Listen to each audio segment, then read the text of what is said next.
Jika kita menengok kembali ke tahun 1928 di sebuah ruang yang sederhana namun bergema dalam sejarah.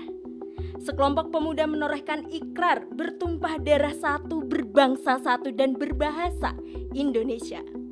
Dari sanalah lahir kesadaran bahwa anak muda bukan hanya penonton sejarah, melainkan api yang menyalakan jalannya perubahan. Namun 97 tahun setelah Sumpah Pemuda itu bergema, muncul pertanyaan yang mungkin menggelitik nurani kita. Masihkah suara pemuda hari ini bergaung sekeras gema sumpah yang dulu mengguncang zaman? Kini, data dari KPU berbicara lantang 56% pemilih pada pemilu 2024 adalah generasi muda. Seharusnya sebuah kekuatan politik baru, denyut masa depan bangsa dan angka-angka. Akan tetapi suara pemuda saat ini hanya berhenti di angka-angka statistik. Kita sebenarnya hidup di masa paradoks, di mana anak muda hari ini memiliki daya ledak ekspresif luar biasa. Mereka berteriak lewat utas di media sosial, berdebat di ruang digital, berani menggugat dan menantang. Tapi di sisi lain, energi itu sering dibungkam oleh lapisan-lapisan prosedur. Lalu, apakah hasrat yang timbul saat ini dapat menyuarakan ekspresif pemuda? Masih relevankah di tengah zaman yang kerap menolak gelombang baru pemikiran? Bukankah kini anak muda memanggul beban ganda, di mana antara menyesuaikan diri dengan realitas yang keras dan mempertahankan idealisme yang mungkin terasa kian asing? Dan ketika pandangan itu kita arahkan ke ranah hukum, paradoksnya semakin tajam dan terasa. Sudah terlalu sering kita mendengar bahwa hukum di Indonesia saat ini terletak tajam ke bawah dan tumpul ke atas. Apakah mereka masih berani menjadi pisau yang diasah oleh nurani, atau justru ikut menjadi besi tumpul yang dibentuk oleh tekanan sistem itu sendiri? Halo, selamat sore pemirsa obrolan LPM Fakultas Kedokteran Universitas Brawijaya. Hari ini kita tidak sekedar berbincang, kita akan menelisik, mengupas, dan juga menantang gagasan bagaimana sebenarnya mahasiswa dari perspektif mahasiswa hukum tetap menyalakan suaranya di tengah penjaga ketidakadilan dan yang kini justru berubah menjadi saksi bisu ketidakadilan itu sendiri. Baik, kita sudah sampai di obrolan paling menarik ya, pada obrolan LPM Diagnostika FKUB kali ini. Nah, di hadapan kita sudah hadir sosok yang hidup di dua dunia, kalau aku bilang ya Kak. Karena yang pertama hidup di dunia teks hukum, dan yang kedua adalah dunia aktivisme yang dinamis seperti itu. Seorang mahasiswa hukum yang masih berani bersuara di tengah derasnya arus kompromi. Oke, mungkin kita bisa kenalin ya, Kak Ahmad Zidna Hilmi. Gimana Kak kabarnya? Ya baik, alhamdulillah baik. Halo Kak Hilmi ya. Oke, Hilmi. panggil oke. Selamat datang di obrolan LPM. Sebelum kita mungkin mulai menyalakan bara api diskusi kita yang membara sore ini nih Kak, mungkin teman-teman mau tahu sebenarnya untuk kesibukannya Kak Hilmi sekarang lagi apa nih?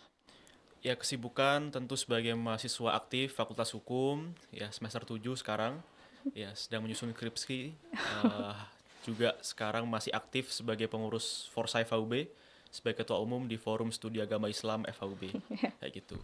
Udah itu aja sih. Kalau dari akhir-akhir ini nih Kak Hilmi, apa sih yang lagi diperjuangin nih Kak?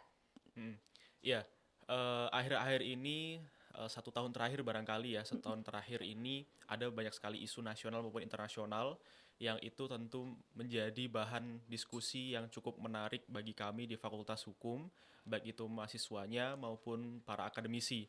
Ya, tentu kami sebagai mahasiswa selain seorang yang terikat secara akademis dengan kampus, kita juga seorang aktivis yang terikat kepada masyarakat. Kayak gitu.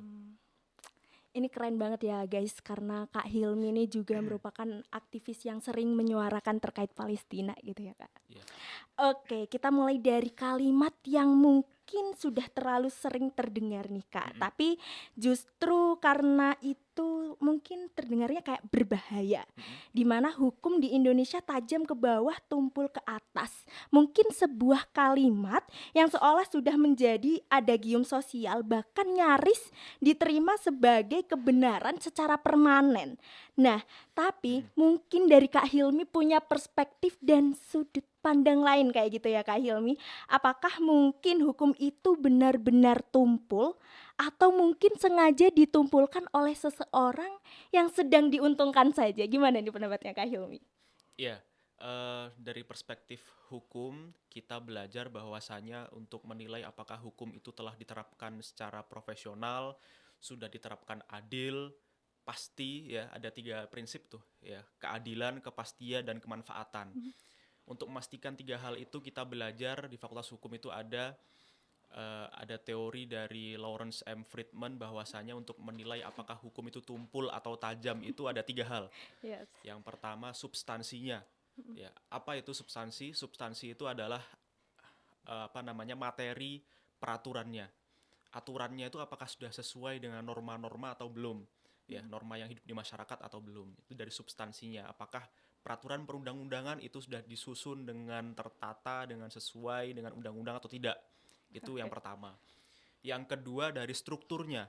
Ya, struktur hukum. Apa itu struktur hukum? Struktur hukum itu adalah penegak hukumnya. Polisi, jaksa, hakim. 3 ini. Polisi itu yang menyelidiki dan menyidik sebuah kasus, ya, jaksa itu yang melakukan penuntutan, hakim yang nanti akan memberikan keputusan yang diharapkan itu adil gitu ya. Bahkan hakim itu atas nama Tuhan yang Maha Esa kayak gitu, atas nama Tuhan yang Maha Kuasa itu untuk memberikan keputusan. Itu dari sisi struktur hukumnya. Yang ketiga itu dari budaya hukum atau kultur hukumnya. Apa itu yang dimaksud dengan kultur hukum? Kultur hukum itu adalah penerimaan masyarakatnya. Masyarakatnya itu patuh hukum atau tidak, ya, atau justru masyarakatnya itu tidak patuh hukum, ada penolakan terhadap peraturan. Apakah bisa masyarakat itu tidak patuh terhadap hukum? Bisa, karena begini, hukum itu timbul dari adanya interest dari masing-masing individu. Ya, contoh, saya punya interest, Anda punya interest. Interest saya adalah saya pengen sejahtera. Anda juga sama, Anda punya interest untuk menjadi sejahtera. Tapi saya tidak boleh mengganggu kesejahteraan Anda. Saya tidak boleh mengambil harta Anda. Anda juga tidak boleh mengambil harta saya. Saya punya interest untuk terus hidup. Ya, Anda juga punya interest untuk terus hidup. Sehingga saya tidak boleh membunuh Anda tidak boleh membunuh saya. Nah, hukum itu hadir setelah itu, setelah ada interest itu. Supaya interestnya tidak saling bertabrakan. Nah, sehingga aturan-aturan itu timbul bukan hanya dari sisi pidana, tapi juga perdata dan tata negara, administrasi, ya, misalnya administrasi persyaratan untuk kita boleh mengendarai motor, mobil, itu kan ada SIM ya, itu hukum juga, bagian dari hukum tuh, ya, untuk melindungi pengendara dan melindungi pengendara yang lainnya. Nah, masyarakat itu bisa jadi juga tidak patuh hukum. Tapi yang pertama, yang struktur hukum tadi, polisi, jaksa, hakim itu bisa jadi juga tidak patuh hukum juga, tidak menerapkan profesionalisme. Ada kode etik, ya, ada kode etik kepolisian, ada kode etik jaksa, ada kode etik hakim. Bisa jadi juga ada kemungkinan juga struktur hukumnya bermasalah. Nah, ketika 3 hal tadi, substansi, struktur, dan kultur hukumnya semua sudah sesuai, maka kita bisa bilang bahwa hukumnya efektif. Hukumnya sudah ditegakkan secara adil-adilnya. Kita tidak pernah berharap hukum itu dijatuhkan seberat-beratnya atau seringan-ringannya, kita tidak pernah berharap seperti itu. Hukum itu harus diambil seadil-adilnya. Kayak gitu. Maka ketika 3 hal tadi sudah dilaksanakan, maka kita baru bisa bilang bahwa hukum telah ditegakkan secara efektif. Tapi ketika salah satu saja, entah substansinya, peraturannya bermasalah, entah itu struktur hukumnya bermasalah, entah itu kultur hukumnya bermasalah, maka kita bisa bilang bahwasanya hukum kita bermasalah. Yang ada hari ini, realita hari ini kita bisa melihat bahwasanya 3 hal tersebut ada banyak permasalahan. Substansinya juga bermasalah. Ya, makanya kita sering kali tuh kita melihat ada judicial review, ada constitutional review. Oke, I Itu see. karena masyarakat nggak terima Mm-mm. bahwa substansi hukumnya ada masalah. Ya, struktur hukumnya juga sama. Kepolisian misalnya kita bisa lihat apa yang terjadi di Kanjuruhan 3 tahun lalu. Kita bisa melihat beberapa kasus-kasus yang lain, misalnya KM 50 yang terjadi beberapa tahun lalu. Ada berbagai macam masalah, jaksa juga bermasalah, hakim juga ada yang diputus menerima suap puluhan miliar dalam bentuk uang dolar Singapura, itu juga bermasalah. Oke. Masyarakatnya juga sama, Kak. Mm-mm. Masyarakatnya juga ada kemungkinan bermasalah. Tapi yang hari ini menjadi fokus kita sebagai aktivis mahasiswa, selain menyadarkan masyarakat untuk patuh terhadap hukum, untuk bisa memiliki penerimaan hukum yang baik, kita juga menyuarakan kepada para penegak hukum dalam hal ini Mm-mm. struktur hukum untuk supaya bisa menegakkan hukum seadil-adilnya. Oke. Kayak gitu. Menarik banget ya, Kak. Tapi cuman nih, mungkin nih, Kak. Mm-mm. Sebenarnya tuh apakah cukup nih, apalagi dari ranah mahasiswa hukum Mm-mm. kayak gitu di ruang akademik, atau memang sudah saatnya mungkin dari mahasiswa hukum itu turun dari menara gading dan menajamkan kembali fungsi sosial hukum kayak gitu? Karena yang kita lihat saat ini, padahal anak muda itu yang sama adalah tentang cara ekspresif diri. Sedangkan kita dituntut bahwa kita harus mematuhi kepemimpinan seperti itu. Kalau dari Kak Hilmi gimana nih? Iya, kita mahasiswa ya, kita terikat sebagai seorang insan akademis, kita juga melakukan pengabdian kepada masyarakat. Kita mengedukasi masyarakat pentingnya sadar hukum, tapi kita sebagai seorang aktivis, kita juga melakukan advokasi. Apa itu advokasi? Advokasi itu adalah upaya untuk mempengaruhi kebijakan. Ya, dulu itu advokasi itu selalu identik dengan istilah advokat. Hmm. Advokasi atau mengubah keputusan atau mempengaruhi hakim. Ya, Ya, sehingga that's right. ada profesi advokat ya, yang membela terdakwa, Terdakwa. tersangka untuk mendampingi sampai ke ranah persidangan. Tujuannya apa? Untuk membela hak-hak yang terdakwa dan juga untuk mempengaruhi hakim supaya hakim itu bisa memutuskan keputusan yang seadil-adilnya. Tapi hari ini advokat itu juga ada yang namanya advokasi di luar persidangan. Iya. Ya, ada upaya untuk mempengaruhi kebijakan di luar persidangan. Kita banyak caranya. Bisa kita kalau teman-teman hukum tuh ada LBH biasanya. Ada LBH atau OBH. LBH lembaga bantuan hukum atau biasanya ada OBH atau organisasi bantuan hukum. Itu adalah upaya untuk mengadvokasi, upaya untuk mengubah kebijakan yang kami rasa, yang dirasa oleh para akademisi, yang dirasa oleh oleh mahasiswa atau bahkan dirasa oleh masyarakat awam itu tidak sesuai dengan keinginan kita. Sehingga kita melakukan advokasi, berupaya untuk mengubah itu. Ada LBH. Nah, selain LBH, kita juga kalau tradisi aktivis mahasiswa itu ada tradisi turun aksi, ya, turun ke jalan. Oke. Ya. Itu juga bagian dari advokasi. Ketika advokasi yang dilakukan itu di persidangan tidak jalan, advokasi yang dilakukan di LBH tidak jalan, kita juga melakukan aksi turun ke jalan. Ya. Advokasi, turun aksi, kita menyuarakan keadilan. Itu adalah cara-cara. Jadi turun ke jalanan itu ke depan kantor wali kota atau Ya, ke I depan see. kantor DPRD itu adalah dari sekian banyak cara sebetulnya. Dari sekian banyak cara. Dan memang semua cara itu juga dilakukan oleh mahasiswa. Iya. Bukan hanya mahasiswa hukum, tapi juga seluruh mahasiswa pada umumnya. Kita juga melakukan pengabdian kepada masyarakat, mengedukasi masyarakat supaya patuh terhadap hukum. Kita juga melakukan pendampingan, advokasi. Kita juga melakukan turun ke jalan ketika sudah nggak ketolong lagi, kayak Oke. gitu. Nah itu sampai hari ini 3 hal itu akan sangat relevan dan dari sekian banyak case yang ada pada 1 sampai 3 tahun ke belakang, mahasiswa akan tetap melakukan 3 hal itu, 3 cara itu, kayak gitu. 3 cara yang pasti akan dilakukan, termasuk betul. turun ke jalan gitu ya, Kak? Iya, betul. Nah, tapi nih, Kak, sebenarnya tuh siapa sih yang terjebak menjadi bagian dari sistem yang membuatnya tumpul? Apakah mungkin dari anak muda sendiri kayak gitu? Ya, mahasiswa itu lagi-lagi mahasiswa nih, karena objeknya, subjeknya adalah mahasiswa. Mahasiswa itu punya tantangan, ya. Tantangannya itu bisa datang dari 2 hal, internal maupun eksternal.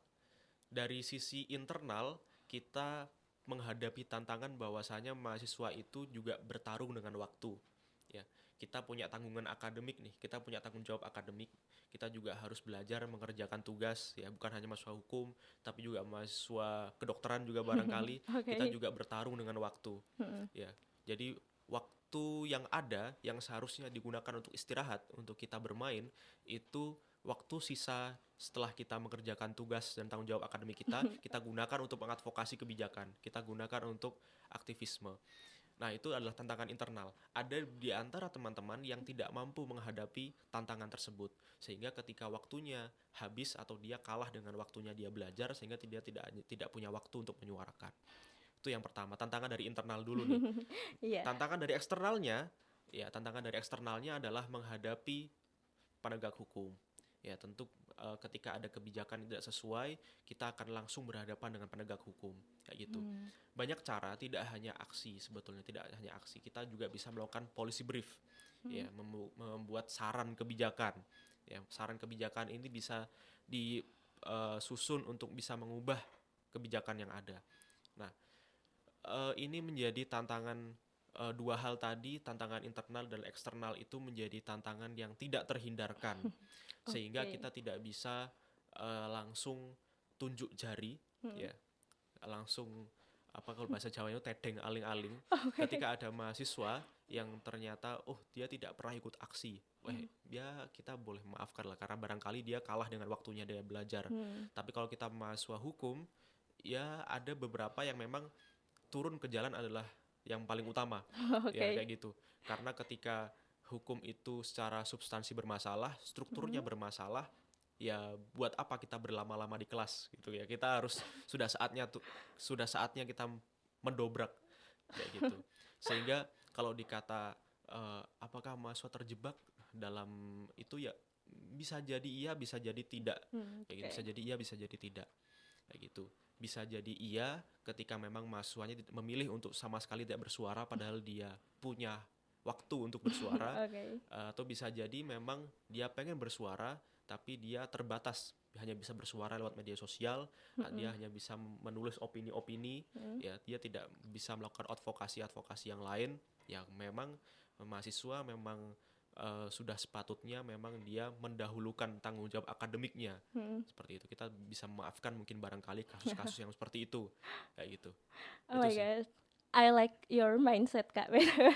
It's a grow mindset ya teman-teman. Nah, mungkin dari kita bisa agak sedikit geser nih, Kak, ke ruang yang lebih dekat sama mahasiswa kampus. Tadi mungkin udah disinggung ya teman-teman, tapi cuman di kampus nih, aktivis hukum itu kan lebih sering menghadapi dilema, kayak ingin bersuara lantang tapi dibungkam oleh prosedur yang katanya berkaitan sama kebijakan.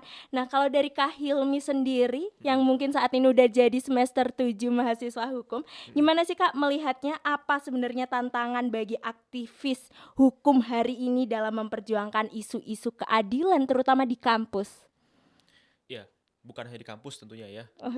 Nasional juga sebetulnya. Kita itu sadar bahwasannya tidak semua mahasiswa, sejak awal kita sadar bahwa tidak semua mahasiswa punya semangat yang sama. Ya, tidak semua mahasiswa punya semangat yang sama. Tapi ketika kita bergerak, kita selalu akan yakin bahwasannya nanti semua mahasiswa akan tergerak, punya semangat yang sama. Meskipun tidak punya waktu yang sama, kita sangat yakin bahwasannya suatu saat mereka akan tergerak dan punya semangat yang sama. Itu hal yang menjadi istilahnya bahan bakar buat kita ketika kita akan bergerak untuk mengadvokasi isu apapun, kebijakan apapun. Itu sih. Jadi kita merasa bahwasannya hal-hal yang selama ini kita perjuangkan itu kita tidak pernah mengharapkan pamrih. Kita tidak mengharapkan pamrih, dan sebagai seorang mahasiswa hukum akan menjadi sebuah kebanggaan, akan menjadi sebuah prestasi ketika aktivisme itu tumbuh di sekitar kita, aktivisme itu menjalar sampai ke darah daging setiap mahasiswa, teman terdekat kita, teman terjauh kita di Fakultas Hukum. Sehingga karena kami ini adalah calon-calon penegak hukum juga nantinya. Teman-teman itu adalah calon hakim, teman-teman itu adalah calon jaksa, barangkali teman-teman juga calon akademisi, teman-teman adalah calon pemangku kebijakan yang nanti akan menyusun undang-undang. Ya, sehingga kita dididik bukan hanya sebagai seorang pencari kerja nantinya, tapi kita dididik, dipersiapkan untuk menjadi orang-orang yang siap menegakkan keadilan. Gitu. Oke, ini sebenarnya menarik ya. Kalau aku lihat ini berarti sebenarnya di satu sisi mahasiswa hukum itu dituntut untuk menjadi penjaga moral bangsa Mm-mm. kayak gitu. Iya. Tapi di sisi lain Mm-mm. malah ruang berekspresinya sendiri yang masih sempit. Mm-mm. Jadi bukankah ini kontradiksi yang cukup menggigit kayak gitu Kak Iya. Hilmi? Ruang berekspresi itu banyak hal ya, media sosial misalnya, turun ke jalan juga bagian dari ekspresi. Prosedur itu bisa dibilang hari ini itu sudah sangat dipermudah ya, terutama ketika kita turun aksi ya. Turun aksi itu kita hanya cukup memberikan pemberitahuan, Oke. bukan perizinan ya. Jadi Oh. ketika kita mau aksi itu kita hanya cukup mengirimkan surat pemberitahuan ya. Kita mau turun aksi maupun itu di kampus ataupun itu di pusat kota misalnya, itu Oke. kita hanya cukup membuat surat pemberitahuan tanpa harus mereka memberikan izin ya. Mm-mm. Jadi pemberitahuan keramaian istilahnya. Oke. Nah, urusan nanti soal lalu lintas, urusan nanti soal penertiban segala macam itu adalah tanggung jawab dari pemangku kebijakan. Jadi kita itu Wow. punya kebebasan yang cukup luas sebetulnya secara formal ya. Tapi kemudian secara aktualnya kemudian memang ada pembatasan-pembatasan yang memang itu ada tekanan-tekanan pastinya. Misalnya dari eh, oknum-oknum penegak hukum yang tidak bertanggung jawab misalnya melakukan tekanan terhadap beberapa segelintir aktivis Oke. misalnya, beberapa kelompok aktivis yang kemudian diberikan tekanan karena ditakutkan narasi yang disampaikan itu kemudian mampu membakar semangat mahasiswa ya, sehingga kemudian ada pemangku kebijakan, ada penegak hukum yang kemudian memberikan tekanan-tekanan. Ya, itu adalah aktualnya dan itu terjadi pasti. Tekanan-tekanan itu seringkali terjadi di belakang layar kayak gitu. Dan itu memang akan sangat sulit bagi kami mahasiswa yang dengan tangan yang sangat terbatas ini, kita tidak punya kekuasaan, kita tidak punya tangan untuk membuat sebuah peraturan, kita hanya punya mulut dan otak yang bisa kita gunakan untuk mengkritisi kebijakan, sehingga hal-hal yang terjadi di belakang layar itu hal yang memang sangat kami takutkan kayak gitu. Hal yang memang bukan takutkan ya. Mahasiswa akan sangat marah kalau saya bilang takut. Di hati-hati gitu ya. Oke. Suatu hal yang perlu diperhatikan dan menjadi suatu hal yang perlu kita menjadi concern tersendiri lah kayak gitu. Hal-hal yang terjadi belakang layar. Tapi kalau di depan layar memang secara formal kita kalau mau aksi dimanapun itu sebenarnya gampang gitu ya. Kita hanya tinggal membuat surat pemberitahuan. Ya, kita mau bersuara di media sosial juga gampang juga ya, selama tidak ada ujaran kebencian, selama tidak ada sara, selama tidak ada tuduhan-tuduhan pidana yang tidak terbukti secara hukum. Misalnya saya menuduh dia pembunuh, saya menuduh dia seorang hal-hal yang buruk misalnya. Oke. Itu masih akan aman dan masih akan relevan ketika kita bicara di media sosial. Begitu pula ketika kita turun aksi, selama itu tidak tidak ada kericuhan misalnya ya. Kericuhan itu bisa banyak lagi ya, akan panjang nanti episodenya, apakah itu kericuhan itu emang sengaja dibuat oleh mahasiswa atau tidak. Barangkali ada narasumber yang lain yang akan membahas itu nanti. Oke, Seperti oke. itu. Mungkin kita hold dulu kalau yang bagian Iya, itu. Tapi betul-betul. Kak, berarti apakah sebenarnya mahasiswa hukum hari ini itu cukup kritis untuk menjadi penyeimbang demokrasi atau sebenarnya itu justru ikut larut dalam euforia politik praktis kayak gitu? Karena kita melihatnya hari ini adalah dari ranah mahasiswa hukum. Tapi bagaimana kalau kita balik, kita yang menjadi pemangku dari kebijakan itu sendiri gitu? Kita maksudnya mahasiswa secara umum atau mahasiswa Oh, hukum ini? it's overall lah, boleh hukum juga. Ya, Coba, ini kayaknya ini menarik banget ya Kak. ya kita masih meyakini bahwa saya teman-teman di luar sana, teman-teman mahasiswa hukum Oke. khususnya, kita masih punya daya nalar kritis yang cukup. Ya, kita punya banyak sekali tangan-tangan dan mulut untuk berbicara. Di Fakultas Hukum ada pers mahasiswa, ada Oke. kalau di FH itu namanya LPM Manifest ya. Itu alat kita untuk berbicara di Fakultas Hukum. Ada juga FKPH, Forum Kajian Penelitian Hukum.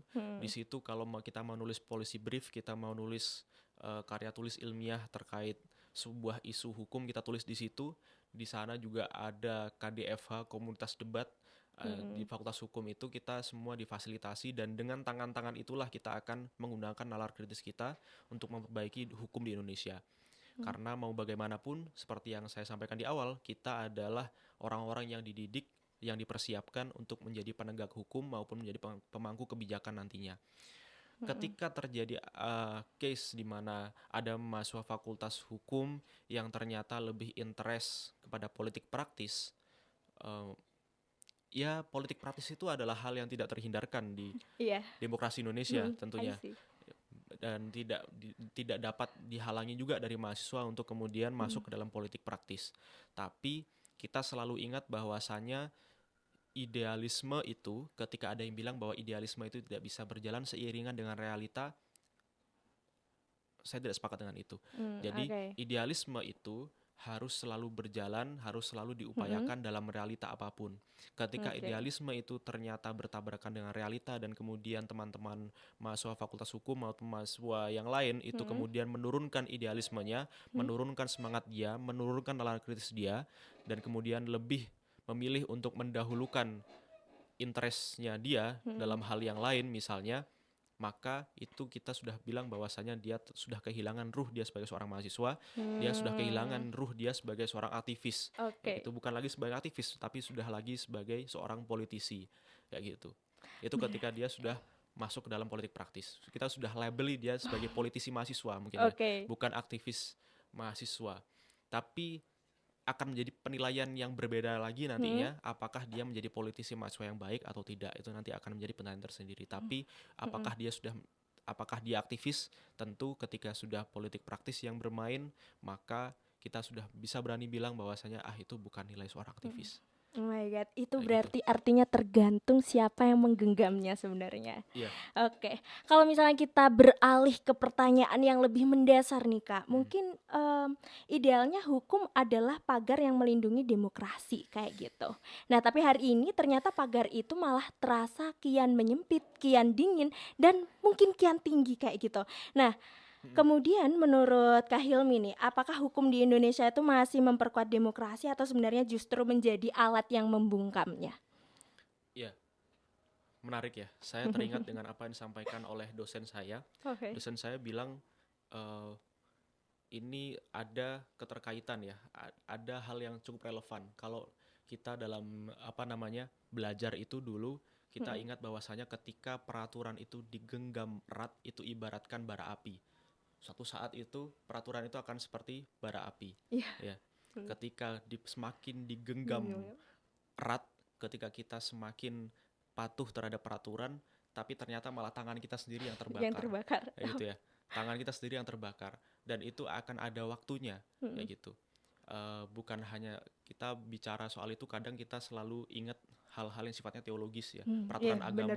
Ya, peraturan agama itu kita suatu saat itu ketika kita pegang peraturan agama semakin kuat, seolah-olah tangan kita terbakar. Tapi bukan hanya itu, tapi juga dalam dunia hukum nasional. Peraturan itu, substansi hukum itu ketika tidak disusun dengan baik, maka akan ada yang dikorbankan. Jadi ada 3 hal nih tadi ya, 1, 2, 3. Ada keadilan, kepastian, kemanfaatan. Ketika keadilan dan kepastian kemudian terpenuhi, maka akan muncul kebermanfaatan. Tapi ketika substansi hukumnya, peraturannya bermasalah, maka nanti akan ada satu yang ditinggalkan. Entah itu kepastiannya ataupun keadilannya. Ya. Ternyata peraturannya bermasalah nih misalnya. Ternyata peraturannya tidak menghasilkan keadilan. Sehingga itu memaksa hakim untuk, karena dia dituntut untuk adil, maka hakim menyimpangi undang-undang. Ya. Hakim menyimpangi substansi sehingga keadilan yang didahulukan. Tapi kemudian yang terjadi adalah kepastiannya yang turun.